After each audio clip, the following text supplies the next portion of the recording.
Assalamualaikum warahmatullahi wabarakatuh. Nama saya Muhammad Salim.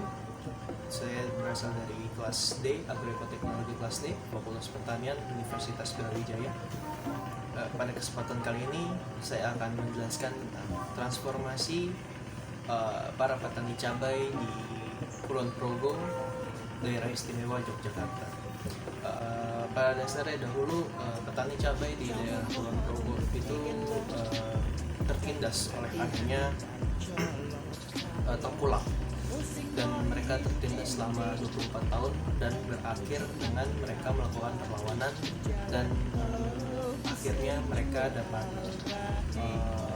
melawan para tengkulak itu dan bertransformasi dari sangat membutuhkan tengkulak hingga tengkulak yang membutuhkan mereka. Bagaimana kisahnya? Saksikan setelah pesan-pesan berikut ini.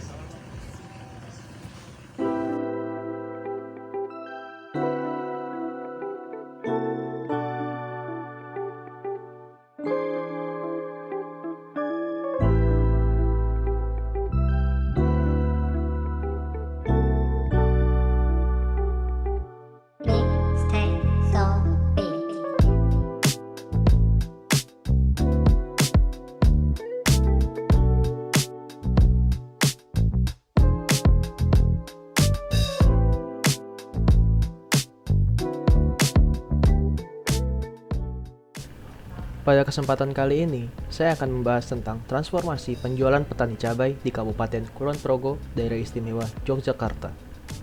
Hasil pertanian cabai di daerah Kulon Progo bisa dikatakan cukup baik, karena dapat dilihat dari diagram tersebut bahwa hasil panen cabai terus meningkat setiap tahunnya, dan hanya ada satu kali penurunan.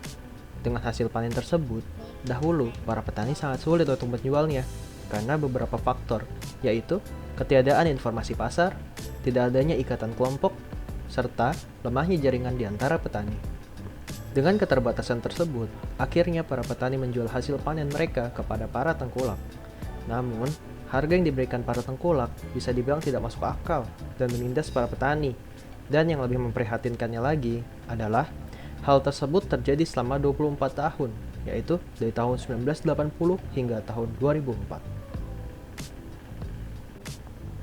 Seiring berjalannya waktu, terbukalah akses jalan serta akses informasi yang semakin mudah, yaitu petani yang bisa menggunakan handphone maupun mobilitas petani yang semakin baik. Akhirnya, membuka jalan para petani untuk membuka jaringan antar petani dan juga jaringan menuju pasar lokal hingga pasar kabupaten. Peluang lain juga muncul dengan semakin banyaknya tengkulak yang masuk ke wilayah petani.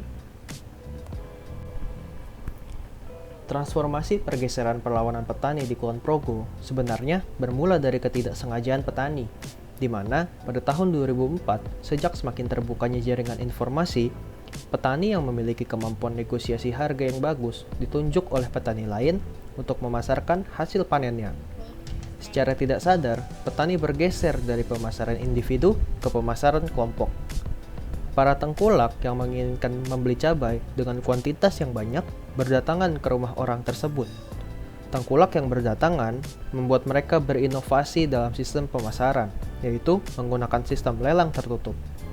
Melalui sistem lelang tertutup, kompetisi persaingan harga bergeser dari kompetisi antar petani menuju kompetisi antar tengkulak.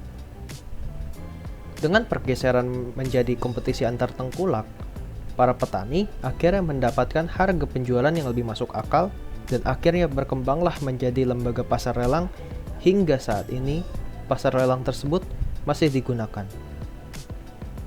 Dan pasar lelang tersebut menjadi tempat para petani menjual hasil panennya. Sekian dari video transformasi pergeseran petani cabai di Kulon Progo. Terima kasih atas perhatiannya. Wassalamualaikum warahmatullahi wabarakatuh.